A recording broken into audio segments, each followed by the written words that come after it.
हर हर महादेव दोस्तों, आपका हमारे यूट्यूब चैनल पर स्वागत है। आज का जो विषय है वो श्राद्ध से संबंधित है। पितृपक्ष क्यों मनाया जाता है, इसे मनाने से क्या होता है, इसका महत्व क्या है और उसके पीछे पौराणिक कथा क्या है, तर्पण कैसे किया जाता है, भोजन अर्पण करने की विधि क्या है और सबसे महत्वपूर्ण सौदा देवी की पूजा किए बिना किस प्रकार हमें श्राद्ध का फल प्राप्त नहीं होता। इसी विषय में हम विस्तार से चर्चा करेंगे, तो वीडियो को अंत तक देखें जिससे आपको पूरी जानकारी मिले। श्राद्ध पक्ष हिंदू धर्म में बड़ा महत्व रखता है। प्राचीन सनातन धर्म के अनुसार हमारे पूर्वज देवतुल्य होते हैं और इस धरा पर हमने जीवन प्राप्त किया है, जिसके कारण हम पे 3 प्रकार के ऋण होते हैं। पहला ऋण होता है पितर ऋण, दूसरा होता है ऋषि ऋण, तीसरा देव ऋण। उनमें से जो पहला ऋण है पितृ ऋण, उसी को चुकाने के लिए हम पितृपक्ष मनाते हैं। इन तीनों ऋणों को चुकाए बिना मनुष्य कभी मोक्ष प्राप्त नहीं कर सकता, कभी सुख समृद्धि प्राप्त नहीं कर सकता। इसलिए पितृपक्ष में किए गए कार्यों से पूर्वजों की आत्मा को शांति प्राप्त होती है तथा कर्ता को पितृ ऋण से मुक्ति मिलती है। आत्मा की अमरता का सिद्धांत तो स्वयं भगवान श्री कृष्ण ने गीता में उपदेशित करते हुए कहा है। आत्मा जब तक अपने परम आत्मा से सहयोग नहीं कर लेती तब तक विभिन्न योनियों में भटकती रहती है और इस दौरान उसे श्राद्ध कर्म से संतुष्टि मिलती है। अगर हम श्राद्ध कर्म करते हैं तो हमें संतुष्टि मिलती है, हमारे घर में धन धान्य की कमी नहीं होती है, हमारे जीवन में सुख समृद्धि बनी रहती है, हमारे जीवन में हमारे घर परिवार में सुख शांति बनी रहती है। अगर हम श्राद्ध कर्म नहीं करते हैं, पितृ ऋण नहीं चुकाते हैं, पितरों के प्रति हम अपनी श्रद्धा प्रकट नहीं करते हैं, तो इसके विपरीत हमें फल प्राप्त होता है। शास्त्रों में देवताओं से पहले पितरों को प्रसन्न करने का विधान हमें कहा गया है। यही कारण है कि देव पूजन से भी पूर्व पितर पूजन किया जाने का विधान है। अब हम बात करते हैं कि सौदा देवी कौन है और जिनके पूजन अर्चन और ध्यान के बिना किए गए श्राद्ध कर्म का फल निष्फल हो जाता है। और अगर हम श्राद्ध के पहले इन देवी की पूजा अर्चना स्तुति कर ले तो इसका जो फल है वो कोटि गुना बढ़ जाता है। तो इसी विषय में नारद जी भगवान नारायण से कहते हैं, इसी विषय में भगवान नारायण बताते हैं और कहते हैं नारद जी से, ब्राह्मण देवी सौदा का ध्यान स्तवन वेदों में वर्णित है, अतएव सबके लिए मान्य है।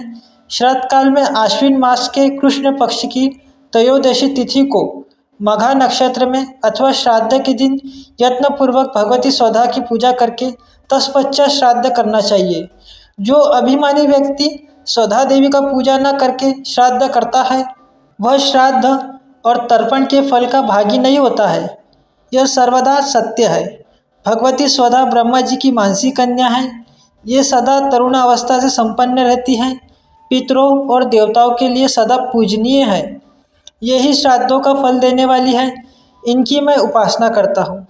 इस प्रकार ध्यान करके शालग्राम शीलक अथवा मंगलमय कलश पर इनका आह्वान करना चाहिए।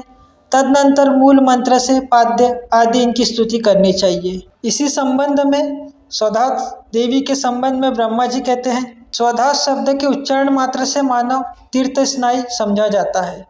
वह संपूर्ण पापों से मुक्त होकर वाजपेयी यज्ञ के फल का अधिकारी हो जाता है। स्वधा स्वधा स्वधा इस प्रकार यदि 3 बार स्मरण किया जाए तो श्राद्ध, बलि और तर्पण के फल पुरुष को प्राप्त हो जाते हैं। श्राद्ध के अवसर पर जो पुरुष सावधान होकर सौदा देवी के स्त्रोत का श्रवण करता है वह 100 श्राद्धों का फल पा लेता है, इसमें संशय नहीं है। जो मानव स्वधा स्वधा स्वधा इस पवित्र नाम का त्रिकाल संध्या के समय पाठ करता है उसे विनीत, प्रतिव्रता एवं प्रिय पत्नी प्राप्त होती है तथा सद्गुण संपन्न पुत्र का भी लाभ होता है। देवी तुम पितरों के लिए प्राण तुल्य और ब्राह्मणों के लिए जीवन स्वरूपिणी हो। तुम्हें श्राद्ध की अधिष्ठात्री देवी कहा गया है। तुम्हारी कृपा से श्राद्ध और तर्पण आदि के फल मिलते हैं। तुम पितरों की संतुष्टि तुष्टि द्विजातियों को प्रीति तथा गृहस्थों की अभिवृद्धि के लिए मुझ ब्रह्मा के मन से निकलकर बाहर आओ। श्रुवते तुम नित्य हो, तुम्हारा विग्रह नित्य है और गुणमय है। तुम सृष्टि के समय प्रकट होती हो और प्रलय काल में तुम्हारा तिरोभाव हो जाता है। इस प्रकार ब्रह्मा जी माँ सौदा के बारे में विस्तृत जानकारी प्रदान करते हैं और इनका श्राद्ध कर्म के पहले पूजन अर्चन करना कितना ज़्यादा महत्वपूर्ण है इस विषय में हमें जानकारी देते हैं। महाभारत के अनुसार सबसे पहले श्राद्ध का उपदेश महर्षि निमि को महातपस्वी अत्रि मुनि ने दिया था। महर्षि निमि ने अपने पुत्र के निमित्त श्राद्ध कर्म किया था। इस प्रकार पहले निमि ने श्राद्ध का आरंभ किया, उसके बाद अन्य महर्षि भी श्राद्ध करने लगे। इस विषय में हमें एक और कहानी मिलती है महाभारत से जुड़ी हुई। मृत्यु के बाद जब कर्ण की आत्मा स्वर्ग पहुंची तो उन्हें वहां पर खाने के लिए भोजन की बजाय ढेर सारा सोना दिया गया। तब सूर्यपुत्र कर्ण ने इंद्र देवता से इसका कारण पूछा। जवाब में इंद्रदेव बोले, पृथ्वी पर रहते हुए तुमने कभी भी अपने पितरों के लिए भोजन, दान, तर्पण आदि नहीं किया। तब कर्ण बोले, उन्हें अपने पूर्वजों के बारे में कुछ भी ज्ञात नहीं था, इसलिए अनजाने में उनसे यह भूल हुई।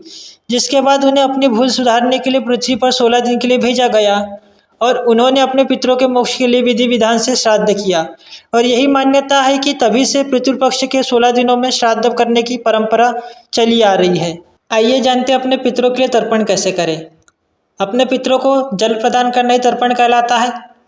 सबसे पहले सूर्योदय से पूर्व स्नान करके एक कलश में जल लेकर उसमें थोड़ा सा दूध, काली तिल, उसमें कुछ पुष्प डाल के दक्षिण दिशा की ओर मुँह करके हाथ में कुशा लेके आप अपने पितरों के नाम से अपना गोत्र स्मरण करके अपने पिता, पितामह आदि अपने कुल का स्मरण करके जिनके प्रति आप तर्पण कर रहे हैं उनका स्मरण करके आप 5 बार, 7 बार, 11 बार या 16 बार आप तर्पण कीजिए। तर्पण करने से हमारे पितृ संतुष्ट होते हैं, उन्हें संतुष्टि प्राप्त होती है। कुशा को भगवान विष्णु का प्रतीक माना जाता है और तिल में भगवान विष्णु का वास होता है।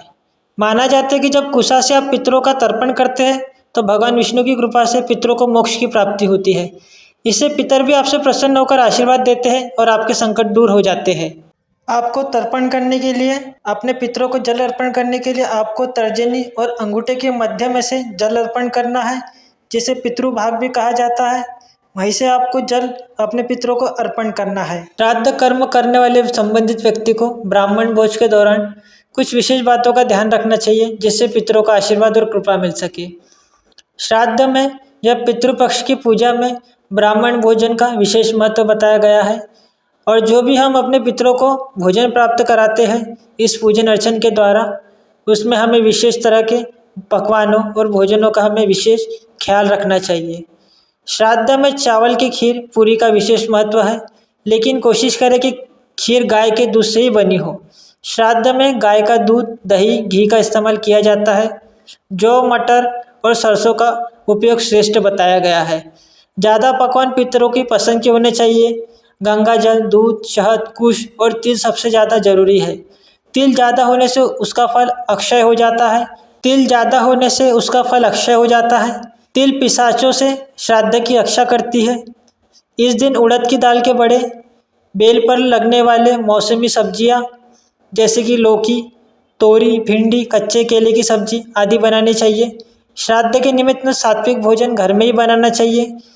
हमें शुद्धता का अधिक ध्यान रखना चाहिए। इस प्रकार हमें विधि विधान से सात्विक भोजन पितरों के प्रति हमें निर्मित करना चाहिए घर में ही, और हमें उन्हें हविष्य प्रदान करना चाहिए।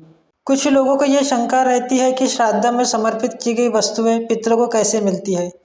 कर्मों की विभिन्नता के कारण मरने के बाद गतियाँ भी विभिन्न होती हैं। कोई देवता, कोई पितर, कोई प्रेत, कोई हाथी, कोई चींटी, कोई वृक्ष और कोई तृण बन जाता है। तब मन में यह शंका होती है कि छोटे से पिंड से अलग अलग योनियों में पितरों की तृप्ति कैसे मिलती होंगी।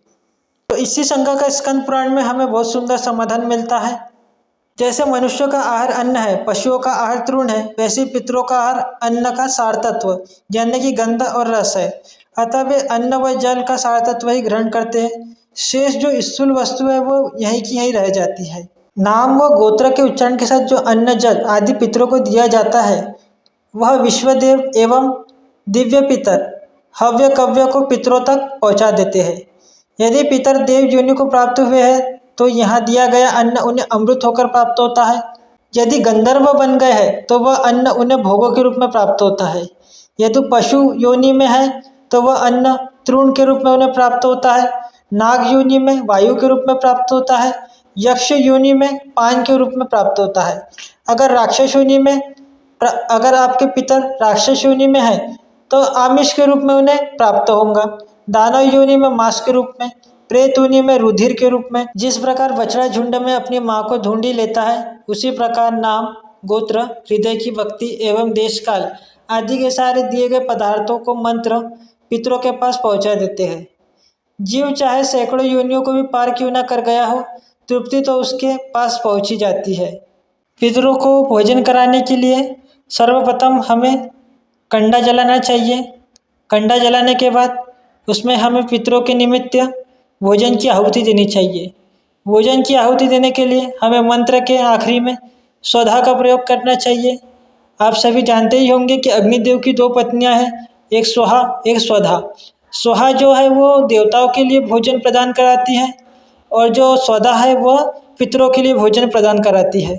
तो हमें स्वधा का उच्चारण करना चाहिए। जो हम पितरों को भोजन प्रदान करेंगे वो अग्नि के माध्यम से पितरों तक स्वधा देवी ही पहुँचाएंगी, इसलिए हमें मंत्र के आखिरी में स्वधा का उच्चारण करना चाहिए। हमें भोजन गाय, कुत्ते, चींटियों के लिए भी निकालना चाहिए, जिससे कि हमें हमारे पितरों को पुण्य फल प्राप्त हो। श्राद्ध से बढ़कर और कोई कल्याणकारी कार्य नहीं है और वंश वृद्धि के लिए पितरों की आराधना ही एकमात्र उपाय है। श्राद्ध कर्म से मनुष्य की आयु बढ़ती है। पितरगण मनुष्य को पुत्र प्रदान कर वंश का विस्तार करते हैं। परिवार में धन धान्य का अंबार लगा देते हैं। श्राद्ध कर्म मनुष्य के शरीर में बल पौरुष की वृद्धि करता है और यश व पुष्टि प्रदान करता है। पितरगण स्वास्थ्य, बल, श्रेय, धन धान्य आदि सभी सुख सुविधा, स्वर्ग व मोक्ष प्रदान कराते हैं। श्रद्धा पूर्वक श्राद्ध करने वाले के परिवार में कोई क्लेश नहीं रहता, वरन वह समस्त जगत को तृप्त कर देता है। इस प्रकार हमने आपको श्राद्ध कर्म पितृपक्ष के बारे में संपूर्ण जानकारी दी। इसका महत्व क्या है, स्वधा देवी का महत्व क्या है, स्वधा देवी की पूजा कैसे करनी है जिससे कि हमारे पितरों का उद्धार हो सके, उन्हें समस्त संतुष्टि प्राप्त हो, और कैसे हमें तर्पण करना है, कैसे हमें भोजन प्रदान करना है और कैसे हमें पूर्ण विधि विधान से हमारे पितरों को संतुष्ट करना है। इस प्रकार हमने आपको संपूर्ण जानकारी दी। अगर आपको हमारी जानकारी अच्छी लगी हो तो वीडियो को लाइक कीजिए, शेयर कीजिए। हर हर महादेव, जय मां काली।